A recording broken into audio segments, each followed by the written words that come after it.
job, Calgary. Thank you. This is amazing. This is more than we expected today.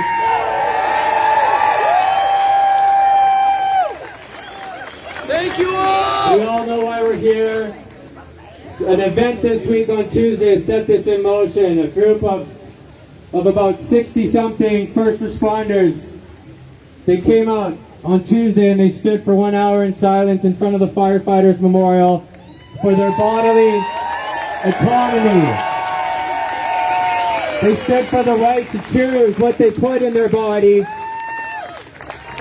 And that's what set this in motion today. Many of those are here today. I've been asked to speak and MC for this event because, as you can imagine, they've been facing an immense amount of pressure, threats, and intimidation. You may have noticed the fire chief ordered barricades around the fire memorial over there. He says that firefighters are desecrating it by standing there for their right to choose what to do with their own bodies. Come on! So we're here today to support our first responders. We have nurses and City of Calgary workers. Can we hear you? How many are here today? Thank you. And they are here to support us. We're here for each other because whether or not you've been told yet that you must submit to this mandatory vaccine to keep your job, whether or not it's happened to you yet, it's coming for all of us, okay? Every day we hear more and more and more people facing this extremely difficult situation. All right! Woo! Now the media, they're going to try to spin this on us and they're going to call us anti-vaxxers. I've had many vaccines in my life, and I'm sure most of you have also had many vaccines in your life. How many of those vaccines were you forced to take against your will? How many? 0. Never have I been forced to take a vaccine. And the government bribing you? And now they're offering bribes, tickets, cash, lottery tickets to take this. That's not a good sign, is it? It's not a good sign at all. If this were a necessary and safe and effective vaccine, it would not require intimidation and bullying and coercion. We would be lining up for it, would we not?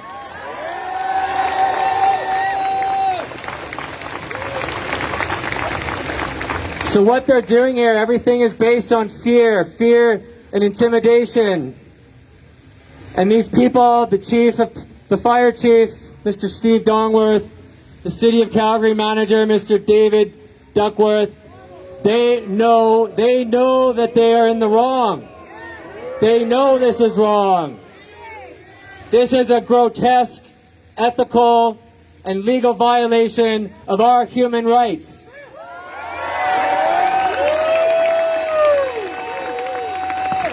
And they want you to be afraid to speak up. They want you to be afraid to come out to a rally like this and show your face. They want you to think that you are doing something wrong by exercising your simple right to stand up for the freedom to choose what goes into your body. This is gaslighting people, and it has to stop. This is bullying. What do we do? What is the first lesson we teach when you have to deal with a bully? You stand up to them. You stand up to bullying.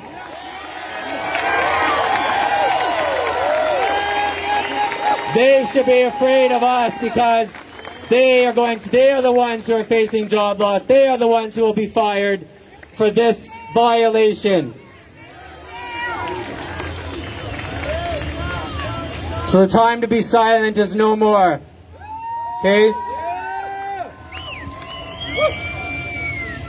Now we have a few speakers here today before we do a silent march. First, we have an ex-police officer, we have a nurse, we have a few lawyers, and we have a statement from the City of Calgary workers that I will read. So we have we have Clay here from Police on guard for thee. He's going to speak to you now. Good afternoon, Calgary.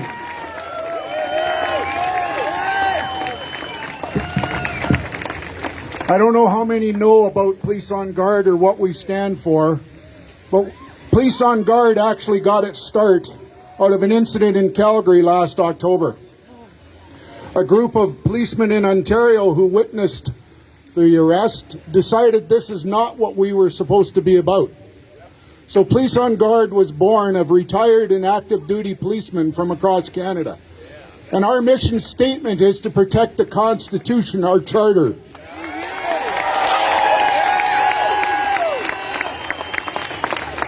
Our numbers are growing in leaps and bounds every day across our great country with active duty people who are joining us. No longer us retired guys. It's the active duty policemen coming out and saying this is wrong.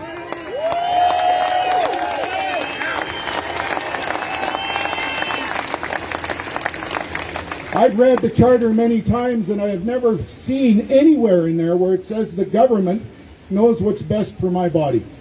Make sure you get that, media. I don't know where they find that because, like I say, I can't. I'm stymied at that. But I want to read something to you folks. This I found, and I found it very interesting. Fundamental rights and freedoms. Right to freedom of conscience and religion. Right to free expression. Right to peaceable assembly and association. Right to freedom from arbitrary imprisonment and right to immediate judicial determination, the right to vote for provincial elections. Also, the right of employment without discrimination. The right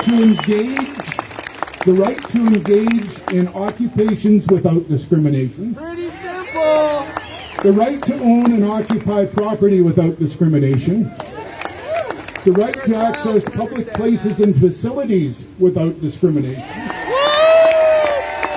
The right to membership in professional and trade associations without discrimination. And the right to education without discrimination. And why is this so important? This was written as the very first Bill of Rights in Canada in 1947 in Saskatchewan. The Bill of Rights in Saskatchewan had it right in 47. Nothing has changed. We've changed the names, but our rights are still there. Do not let them continue to trample on our charter. Our charter is the supreme law of this land. Exactly. Mandates do not succeed the charter. And Police on Guard is leading a civil action in Ontario against the government down there with active duty policemen as the plaintiffs. Yeah.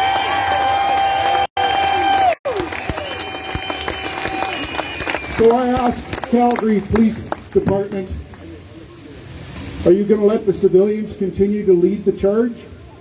I implore the officers that are here today to stand up with me. I'm retired.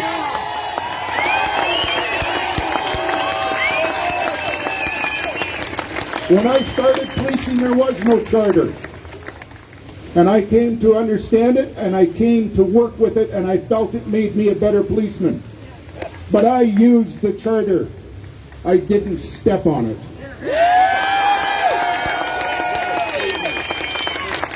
We will win this, folks. We will win this. Police on Guard.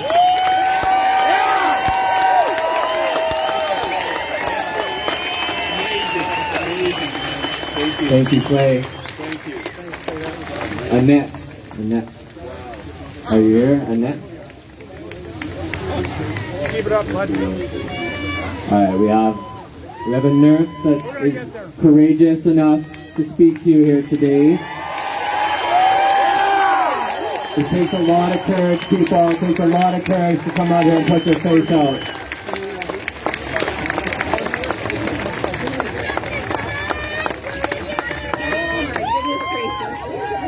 I'm gonna wobble back and forth. I'm extremely nervous. I would like to thank the people that invited invited me here today. The firefighters, if anybody knows me, they know I have a soft spot for firefighters, but this is not exactly how I wanted it to turn out.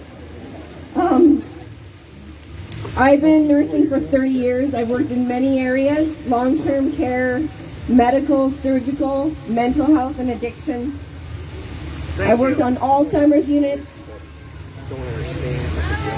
Okay, sorry.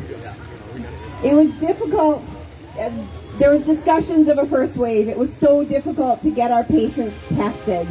There was strict restrictions on testing. And once that discussion of the first wave came about, there was a lift of the restrictions. By sheer volume of numbers, cases were going to go up. There was a lack of transparency there. There should have been media. There should have been a discussion about the numbers would be increasing, not to be worried. Not that there's more people sick, but we're lifting the restrictions. That's a manufactured wave. I looked at my coworkers and I said, what is going on? Why are we not being transparent with the people around us? We couldn't get our patients tested. We couldn't get our clients tested, and all of a sudden we could. Oh, okay. The PCR tests, done over 24 cycles of amplification, are no longer scientifically accurate and picking up particles only. Okay. Oh my goodness gracious, I'm not good at this. This is when things became very concerning to me and things were unraveling. The research, the data, the manipulation of those things, it didn't make any sense to me. Fake media, that's why. I've known many people with a diagnosis of mental health and addiction. Many of these people have not changed the things that they do in their daily life, and that means sharing of food, sharing of drinks, sharing of needles, and sharing of all of those things. How well did they fare during this pandemic? If this was truly a pandemic, the people that I cared for and many of my coworkers that I've talked to in Calgary and Edmonton would have seen devastation. Media focused on overflow capacity and redirecting patients like this was something new. This is nothing new. What happened to natural immunity? The serum antibody tests. Why are these things no longer acknowledged? And when giving and administering medications, we make sure it's the right medication, the right client, the right dose, the right time, the right documentation, the right reason, and the right response. And also the right to refuse.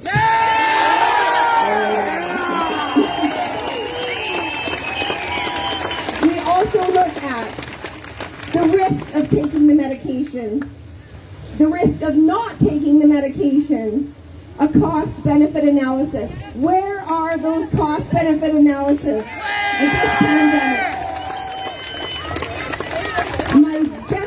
My best reminder when I talk about these rights, when I get so much pushback, is it's a reminder of how far off course we've gotten.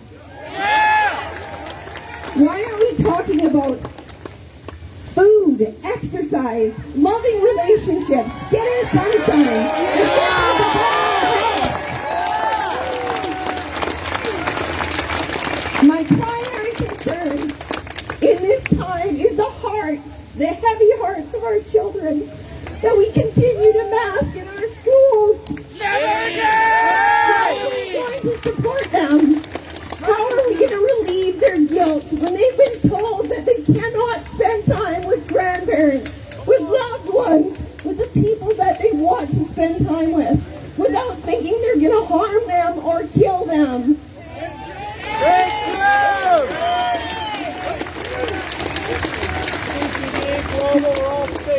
I'm going to round things up with wise words from another nurse, Laura.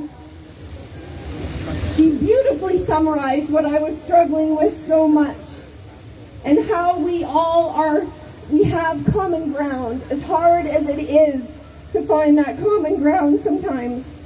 But I'm standing here today with my runny nose, saying that we all have a line in the sand. We have a line in the sand. It can be in the past, it can be in the present, and yours may be in the future. 18 months ago, it could have been last week or yesterday. For someone else, it might be today, because they continue to mask our children in schools. For others, it may be in the future. But I stand here today, like literally peeing my pants. I don't want to say that. I stand here today for all of your lines in the sand.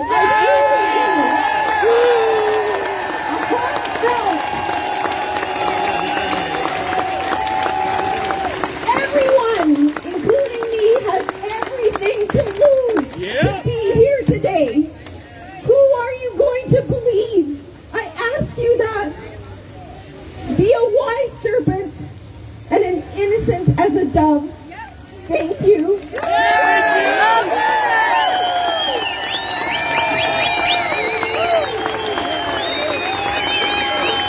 Thank you, Annette. She said something very important. She says we have everything to lose, but we also have nothing to lose at this point. What are we going to do? We have to stand up, and this isn't just a battle for our jobs, for another paycheck. This is for our future, and this is for our children's future.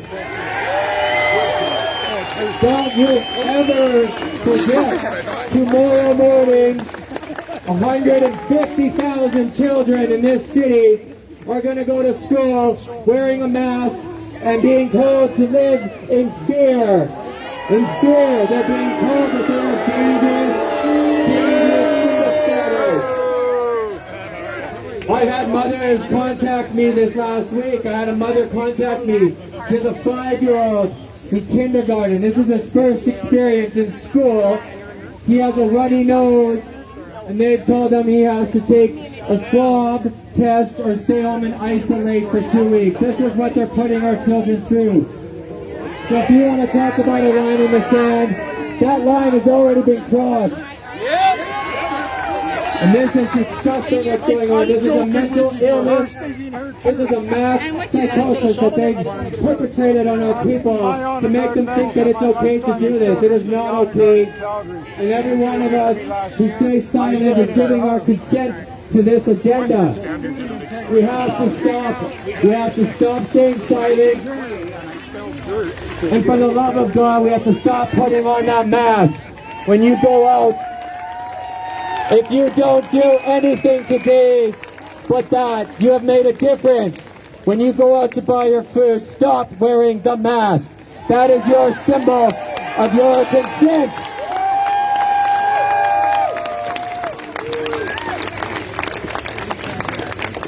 So I have a message, and I apologize to the people on that side. We know you cannot hear us very well. This is as loud as we can get.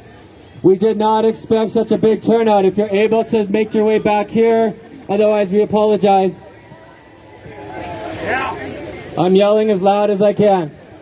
I have a statement here from the City of Calgary on behalf of City of Calgary employees. Okay. This is from a long-time City of Calgary employee. No, they're doing a march. There's a march after these speeches. There is a march after these speeches, people, if you're wondering. Alright, so this is a statement, City of Calgary worker. I am one of hundreds of City of Calgary employees impacted by what I consider to be sweeping overreach by our administrative leadership team. After months of messages citing medical privacy and freedom to choose, and publicly stating in August that COVID-19 experimental injections would not be mandated for staff, City employees were informed by email on Friday afternoon of the Labor Day long weekend that they would be required to have their first dose of experimental injection in the next 10 days, or face disciplinary action up to and including dismissal for failure to comply.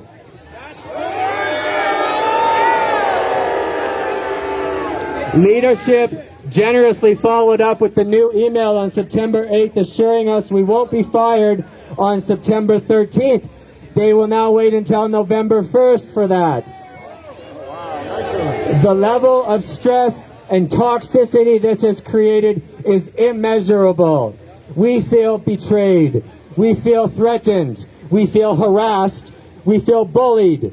And we feel cornered. But we will not back down.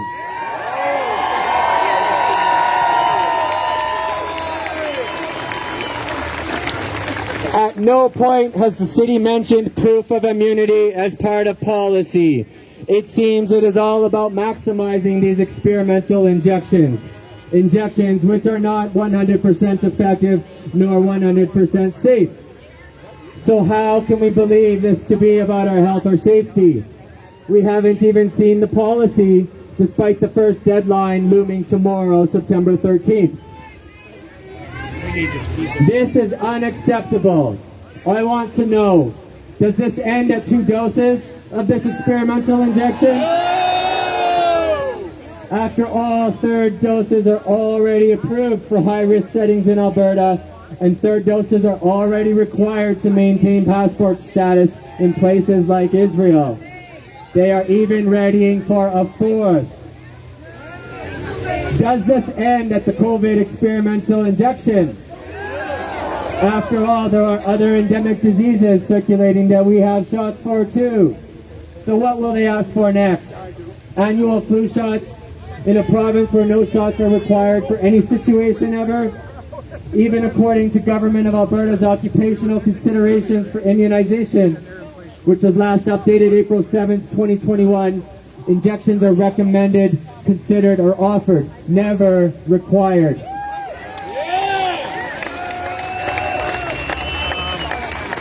This is precedent-setting overreach, and employers have no place here. Invasive medical procedures were never a condition of employment for any of the staff at time of hire, and we know this is not temporary. GST was supposed to be temporary. Income tax was supposed to be temporary. Anyone that supports these policies is supporting a lifetime of being a pincushion. Make no mistake, it does not end with 2. I am not willing to accept the risk of taking a lab-created injection that has existed for less than a year. Who is going to accept liability on my behalf if something goes wrong? Whether the week after I get the experimental injection or in 5 years when the long-term effects are known and admitted. People have legitimate concerns about these still experimental products, and we will sooner walk away from our jobs than be subjected to the bullying, harassment, and threats.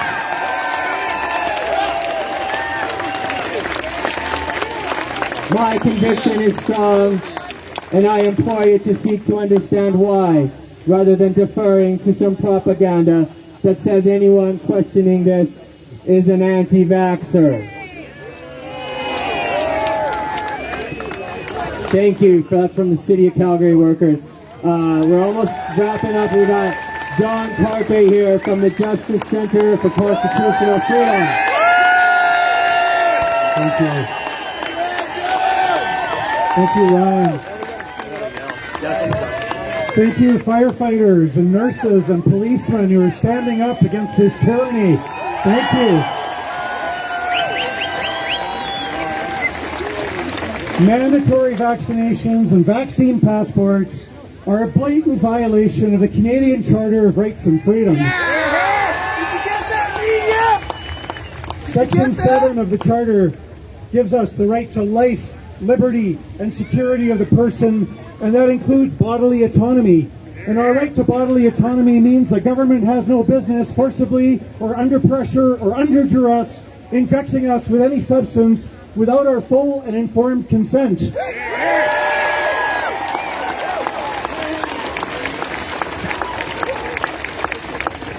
What we are witnessing today is the persecution of a minority, the unvaccinated, and this is the most vicious persecution in Canada in decades. The last time we had this kind of vicious and state-sanctioned persecution of a minority was during the Second World War, when the Japanese Canadians were interned, when they had their fishing boats confiscated, when they were forcibly marched away from their homes on the coast, forced into work camps. It was 80 years ago.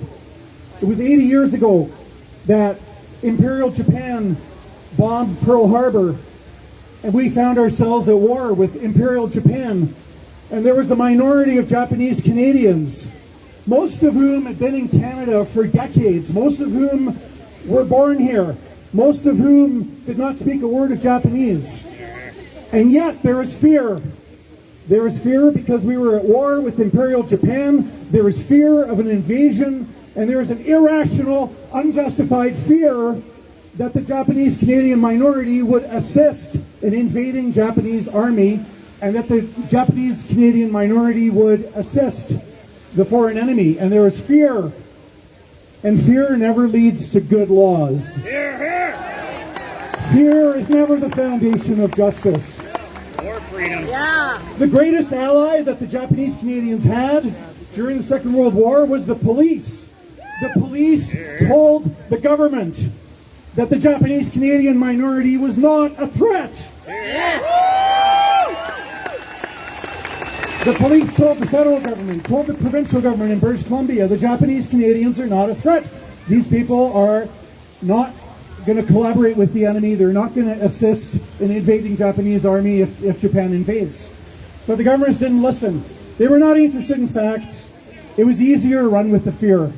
And so they went after this minority, confiscated their property, confiscated their homes, their fishing boats, and forced them into the interior British Columbia to spend the rest of the war in internment camps, laboring.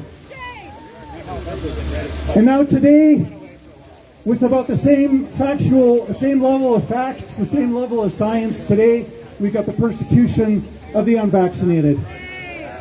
The worst persecution in Canadian history in at least 80 years.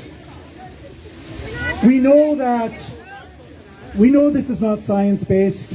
There's no science to back up the notion that unvaccinated people are somehow worse spreaders of a virus than the vaccinated. We know that. So there's no foundation, there's no scientific foundation for this.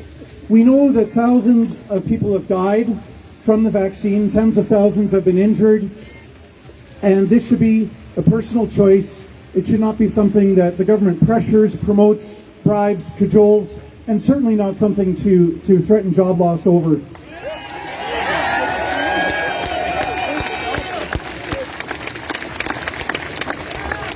I heard a media report that the head of firefighters was saying that firefighters have no business expressing their opinions in public as firefighters. Now, I don't know if that media report was accurate or not, but if it was, let me tell the chief of the firefighters that no, firefighters and nurses and policemen have every right to speak out in public. As do doctors. The Justice Center for Constitutional Freedoms is currently, we are representing 4 doctors, one in BC, one in Alberta, one in Nova Scotia, and one in Ontario. We're representing doctors who are getting disciplined by their own college simply for questioning the government and media narrative. This is where things are at.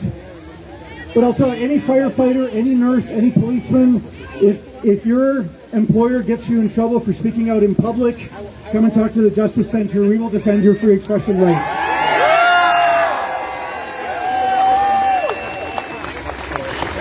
We are taking, the Justice Center is in meetings with Alberta Health Services employees. We're going to take Alberta Health Services to court over this.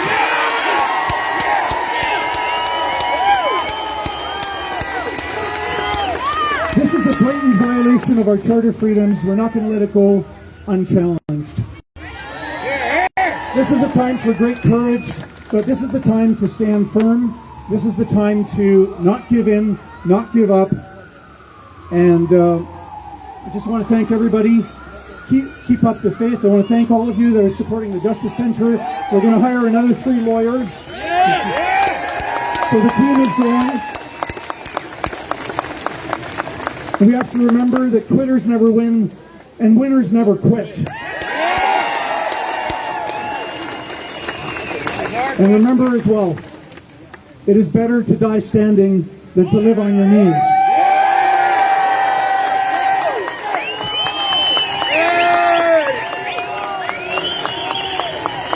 All right.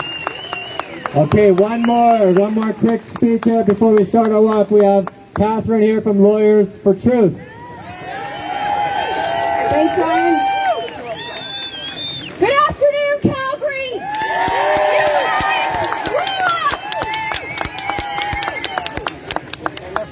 Thank you to the brave speakers today. This is what we have been waiting for. This here today. Thank you for coming out.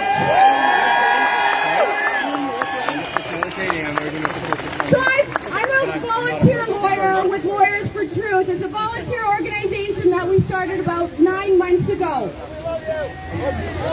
We have been fighting for our rights and freedoms, and maybe not the most conventional way that you would think lawyers are fighting. We are providing mass exemptions. We have been in a medical apartheid system for almost 18 months. The mask, the slave mask that does nothing and causes harm, was the start of this tyrannical behavior.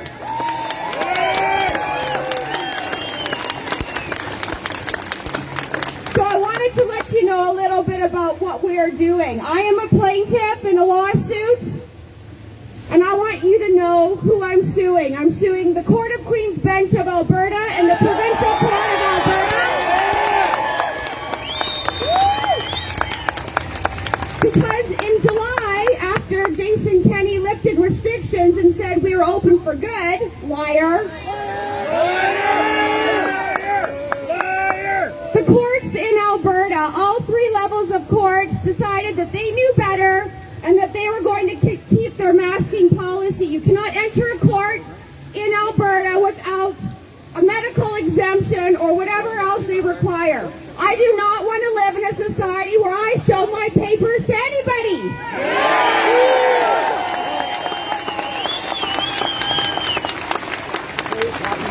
This today is what we need. It's not going to be the courts that are going to save this anytime soon. They're one avenue, but look at the problem that I face. The Court of Queen's Bench is the defendant in this litigation. They cannot adjudicate this case and also be the defendant. When you have all courts across Canada implementing these draconian, tyrannical policies and mandates, how are we expected to get justice?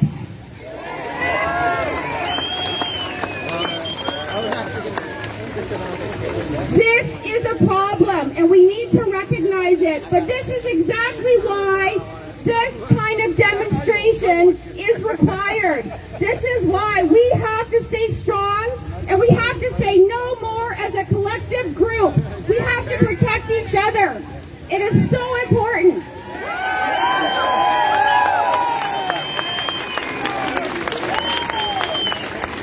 So on September 3rd, Jason Kenney, one of his most favorite quotes of mine, said, "This is not the time for moral judgment."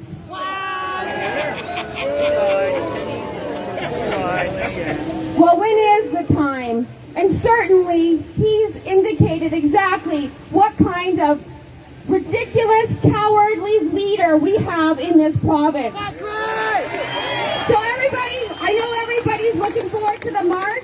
Keep coming out. We need the numbers. You are our future, and we will win this with everybody's support. Stand in your truth.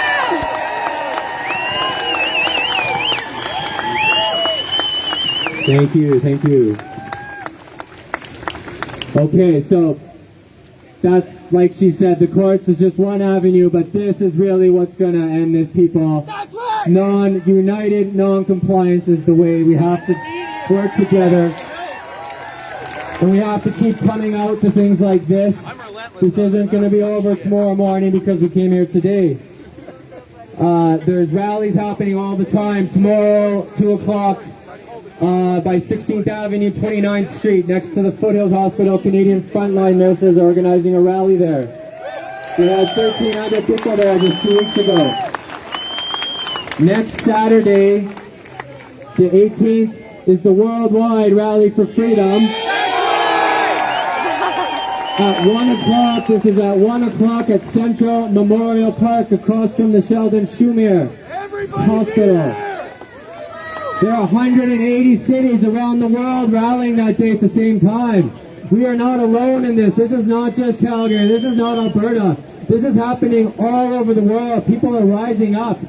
We are part of one of the most exciting times in human history. And we get to choose the outcome of events.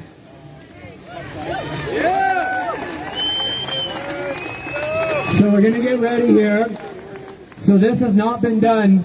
So we're going to need everybody's support and cooperation on this.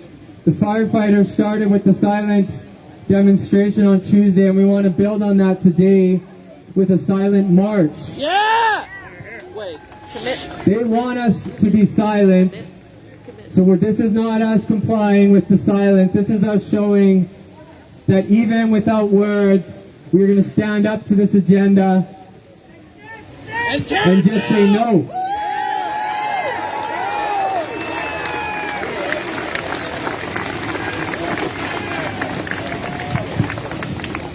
So we're going to have a few helpers. We want everybody, whatever side you're on, to please walk around towards the crosswalk over there by City Hall in front of that white building, the Burns building. Okay, we don't want everybody spilling onto the road at once. We want you to come in from Stephen Avenue. And when we get onto McLeod Trail, we're going to go north. And we want to form rows more or less as best we can. And if you're comfortable linking arms or holding hands with the people beside you. And this march is going to take about 30 minutes. And we're asking everybody to take a vow of silence. Is everybody okay? Is everybody on board with this? Can we do 30 minutes of silence? Okay, because they want us to live in fear, and the fear goes to the mind. We're going to move down today into our hearts, because that's where our courage lies. They can't get us there with their fear and their lies. So let's do a little practice right now. Let's see if we can pull it off. If you want to join hands or arms with your neighbors at the moment, please feel free to do so. And we're going to get started on this silence. And from that point on, we're going to stay in the silence until everybody is back. Okay, until everybody is back here. Okay, so let's see if we can do this. 1 minute of silence. We'll get you guys a few seconds here just to get ready. Okay. Starting now.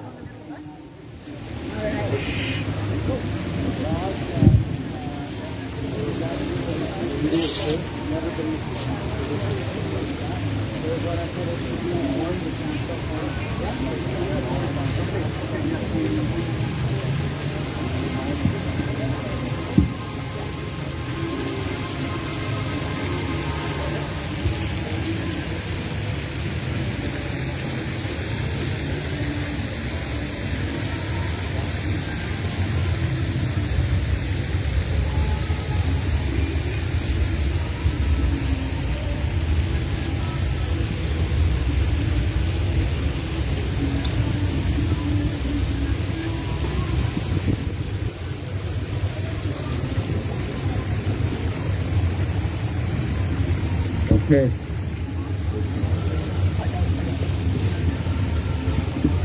Okay, so we're going to start moving now towards Stephen Avenue.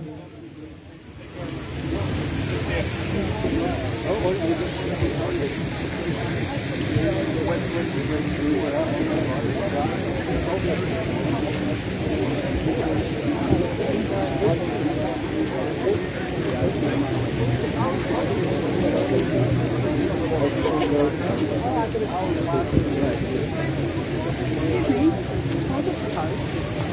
don't have any cards on me. I'm sorry. But if you go to Justice Center of the Constitutional Freedoms and other website there, just Google Justice Center of the Constitution. Take care, man.